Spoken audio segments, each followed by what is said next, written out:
What is going on, guys? Welcome back to another Shep's Garage video. Today we are doing another point of view driving video, and we are driving something pretty cool today. Today we are driving my mom's brand new 2023 Audi S5 Coupe. Today I'm going to give you guys my first impressions driving this car. This is our first ever S car, or S model I should say, we have ever owned. So I do have some pretty interesting thoughts about this thing, but let's get on the outside of this car and let me walk you guys around it before we get going on a drive. Now also, if you can't tell, I've been fighting a cold recently. It's that time of year, so that's kind of why my voice is the way it is. But let's actually bring the window sticker with us too, so I can go over the price and options of that this car has. We'll leave it open. All right. So this Audi S5 looks very good, especially in this color. This S5 is a 2023 and it's finished in Tango Red Metallic. Personally, I'm not a big fan of red cars, but on an S5 like this, it definitely looks amazing. Look how it pops in the sun too. This car does have a few options. It obviously isn't base. It is a premium plus trim level. Hopefully you can see this window sticker. You can take a pause and look at all the options there. But this car is a premium plus model. It has the Tango Red Metallic paint color. It has the sport package.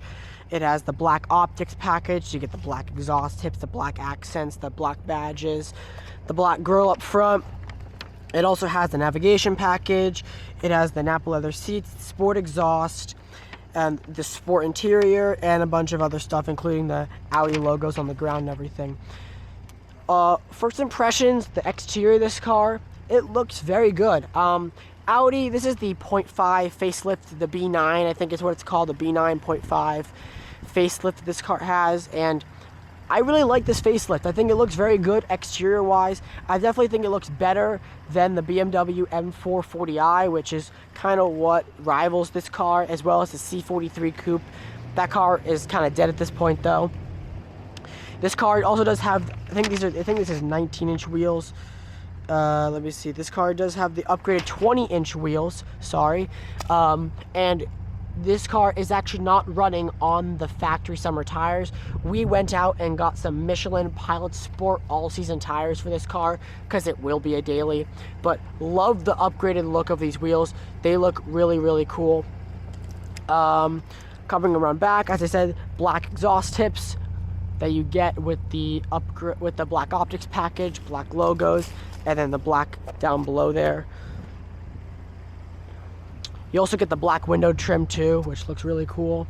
Black mirrors, these little insignia things are also in black, and then the upgraded S Sport brake calipers. I love the front as well, the blacked out front end, black logos. I think the headlights are blacked out too, and then these things here are also blacked out. So a lot of blacked out axles on this car. Looks really good. Get one more angle of it for you guys. All right, let's hop inside and let me show you this interior. So I love the look of this interior, especially the spec. It is the black Napa leather with the red crescendo stitching, I think is what it's called. We have the S Sport embossed in the back of the seat there, and then the quilted leather seats. I love the look of these seats. Super cool. And of course, there's red stitching everywhere, and it even extends into the back. And actually, let's actually hop in the back seat. So this is where my driving position is, and for a coupe, you actually do have pretty decent legroom and pretty good headroom too. I wouldn't really spend that much time back here. I would probably spend like maximum an hour, but overall, a lot of space. Also red stitching, same seats. The Napa leather is super comfortable in this car, and you do have a nice armrest and storage. And what I find interesting is you have 4 cup holders, 2 on the lower parts here, and then you have this area here, and you have the exact same cup holders like in the sedan, which is cool as well. Pop open the front there, and let's scoot on out here as well. This car also has the upgraded carbon fiber inlays too, the glossy carbon, Looks really good. Red stitching on the steering wheel, the center console there. And before we finish at the interior, let me show you guys the trunk. So, pretty good, decent sized trunk. I'll put the figure up on the screen, but don't know it by heart, but it's pretty good for a sport coupe, and you can also lower the rear seats too from here as well. But pretty good. All right, let's hop in this interior here. So this car is very sporty in the interior. You do have an upgraded digital driver's display here where you can cycle through many different things. You can show your music, your map, normal Audi stuff.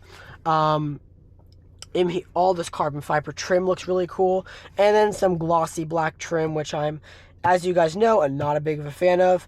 But you do have red stitching here, and then the whatever this is called, I don't know what you call this, like a perforated steering wheel, perforated shifter. But overall, a pretty decent looking interior. I do really like the look, especially on the S5. I think the RS5 is very similar to this, but I think the A5 is just too boring for me. I'm more of a sporty kind of guy. The only thing I really don't like about this interior is the display here. Sorry, the dice is kind of blocking it, but I don't like how this was just kind of tacked on here. It kind of just looks like an iPad, just like tacked on here like last minute. But pretty good, decent display, and you honestly kind of ignore the placement because this infotainment is fantastic. It has Apple CarPlay, you can see, very responsive display, and it really just responds to your touch, and has a nice Bang & Olufsen sound system as well. You have connectivity, navigation, and all sorts of stuff like that. And then you have this really cool like tile screen here where you can see like the quick stuff. But overall, really good display and everything like that. Very nice seats with thigh extension, and you can adjust the how tight you want the bolsters as well. And as well as really cool is they do have massage as well. So wave, knead, stretch, and you can adjust the intensity as well, which is cool. So enough talking, let's go for a drive in this thing. That's what's most important, is the driving. Now let's put our seatbelt on. Obviously, seatbelt safety, first priority. Now, there are a few different driving modes for this car. So you do have comfort, auto, dynamic, and then individual, which where you can kind of basically adjust the certain things such as your drive, the steering, the suspension, and such and so forth. I drive in dynamic the most. However, we're also going to be driving, I think the only other mode that most people will drive in is comfort mode. So we're also going to drive in some comfort mode too. But for right now, let's start in dynamic mode, which opens up the valved exhaust, so you are going to hear this engine sing, as well as we're also going to try manual mode as well, which if you put in drive and then shift over here, it goes into manual mode where you can manually shift with using the paddles or the shifter. But we're going to leave it automatic for right now, so let's go.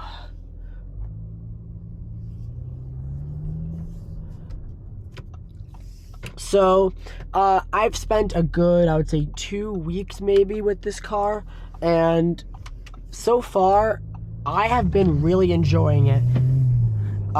This car has certainly surprised me in multiple ways, and not only with driving, but also the way it feels.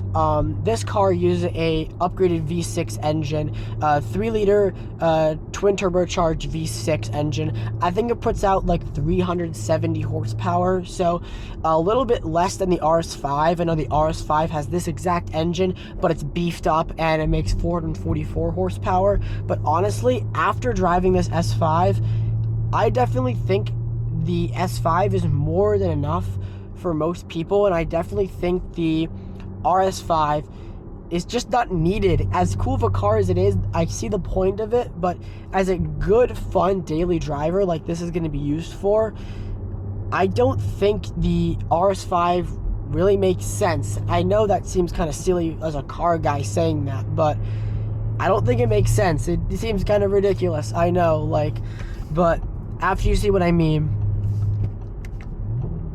You can also get some nice pops out of the exhaust too when you downshift.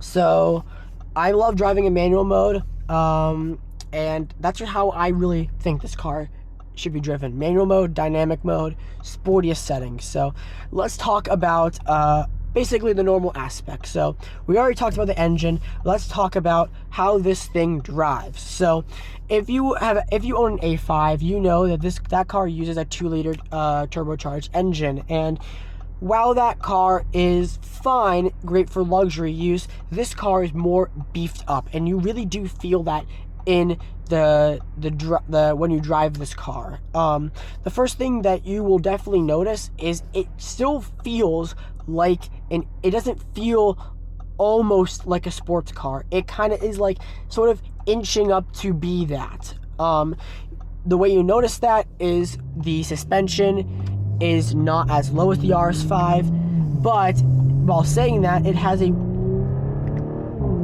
really powerful engine. I mean, this thing, I know it has like 300 something torque. It packs a punch. Let me tell you that. Like, it is fast, it is fun. It's almost like this is more than enough than what you need. I personally think this is definitely more than enough. I mean, I've barely even floored it, and it is just, it sounds insane, and partly I think partly of that I think is pumped in sound, unfortunately, but this has to be one of the nicest sounding V6 engines ever. I mean, I've never like driven an S car prior to this, and this thing has definitely shocked me. We're gonna jump on the highway here, downshift it, and nice and easy on the highway here.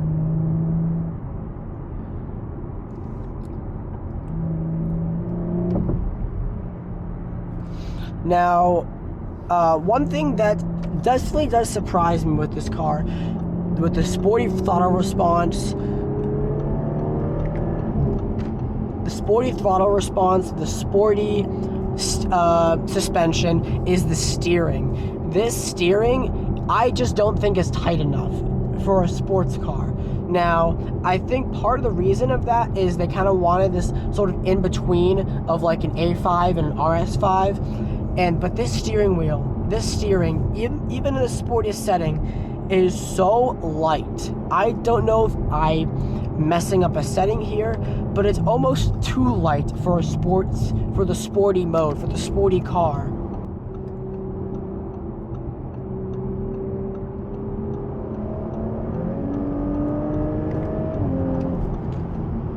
And you can see that, like, it's fast.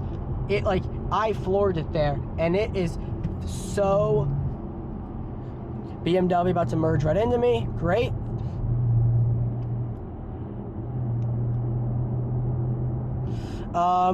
Anyways, BMW just being BMWs, right?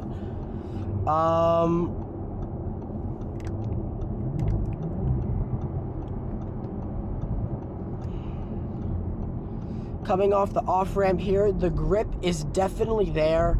Definitely with these all-season tires, it definitely is not as good as the summer tires, obviously. But you definitely do feel that the grip is there. But I just think with summer tires, this car will definitely perform a lot better.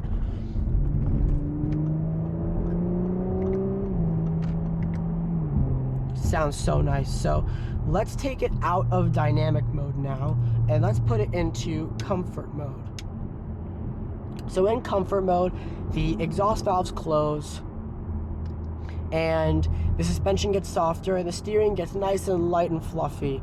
And that's when I think this car is good at.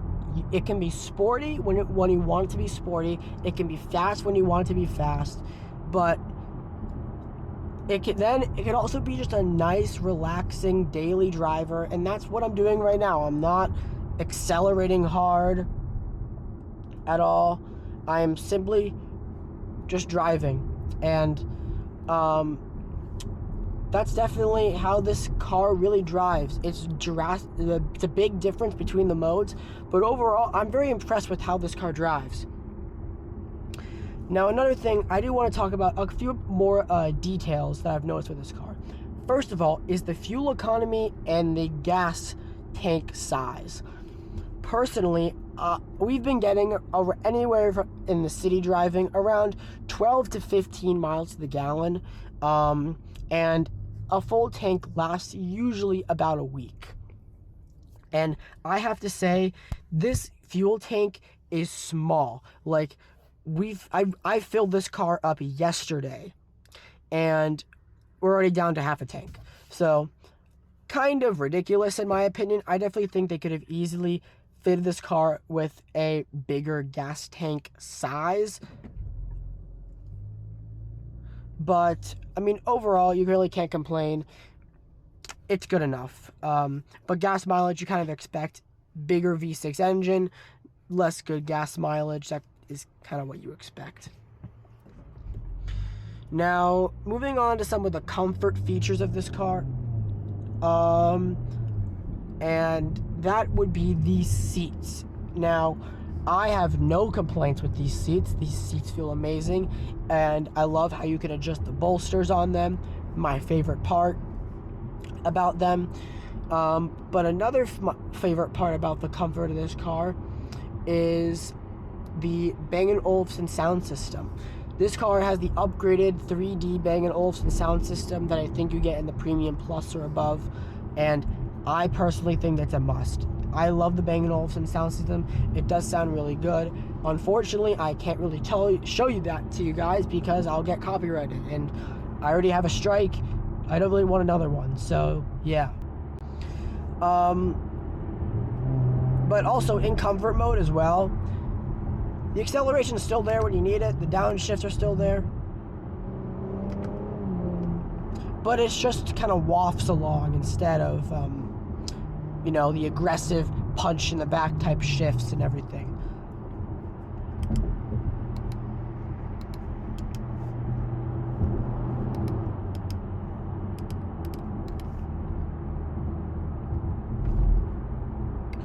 But overall, the ride is very nice and quiet, and I definitely think this car in comfort mode is the perfect in-between of sports car, daily driver, luxury car.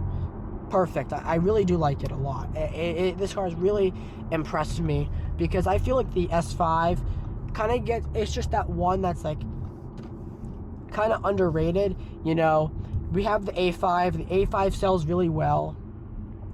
And I do want to, and the RS5 sells really well, definitely in the sportback form.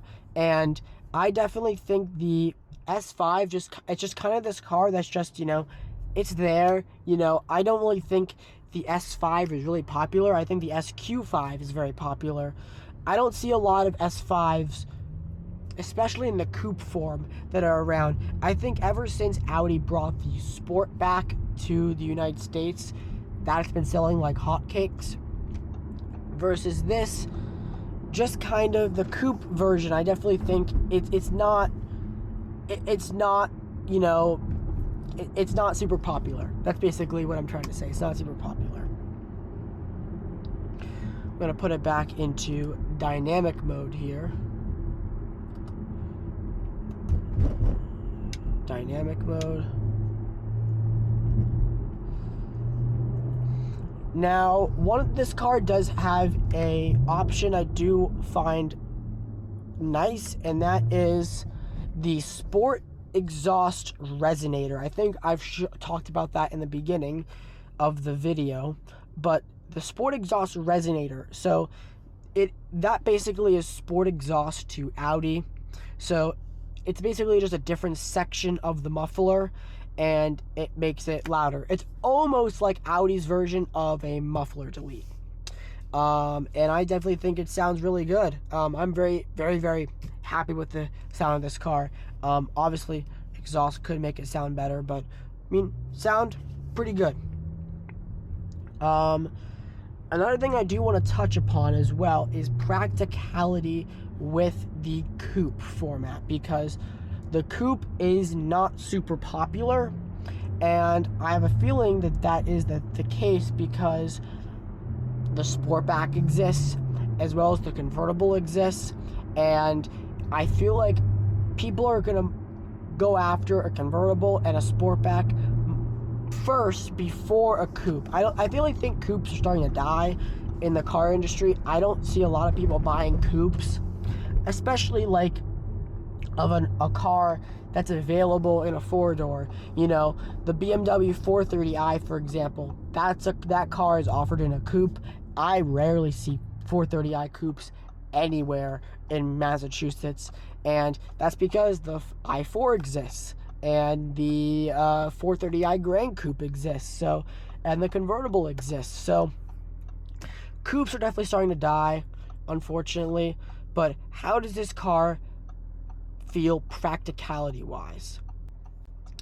Now, we've carried 4 people in this car, no problem. It feels normal, right? Obviously, the back seat, it's definitely big enough for I don't want to block this intersection. It's definitely big enough for 4 people. I wouldn't do a major road trip in this car. It's just too small. But I think, can you get this by as a use of a 4-door car as the coupe format? Absolutely. The trunk space is plenty bigger than I was expecting. Definitely bigger than the convertible because there's no top, obviously. But also, you have enough room for 4 people, and I think that's definitely enough for most people. Now, another reason why I definitely think the coupe is so underrated is that the coupe, in the end of the day, it's the lightest version. It's the better handling model. The S5 Sportback has 3 extra doors, and the convertible has the top mechanism. So this car handles the best. In my opinion, I think it looks the best in the coupe format. However, I am a sucker for the Sportback, not gonna lie. But overall, as we are coming to the end of this drive, the coupe is definitely underrated, unfortunately. However, I definitely think if you are thinking about buying an S5, spring for the coupe. I understand if you think, like, if you have a family, the Sportback is definitely the car for you. But I think if you are like a single person and you just need a fun daily driver sports car type thing, or if you want a fun daily driver that's a sports car, Audi S5 Coupe is definitely one that I recommend that you should look at and consider. But we are coming to the end of this point of view drive. So that will do it for this video. Thank you guys so much for watching this video. If you did, smash that like button. Comment down below any other point of view drive videos you guys want to see, and if you like these videos. And I will see you guys in the next one. Peace.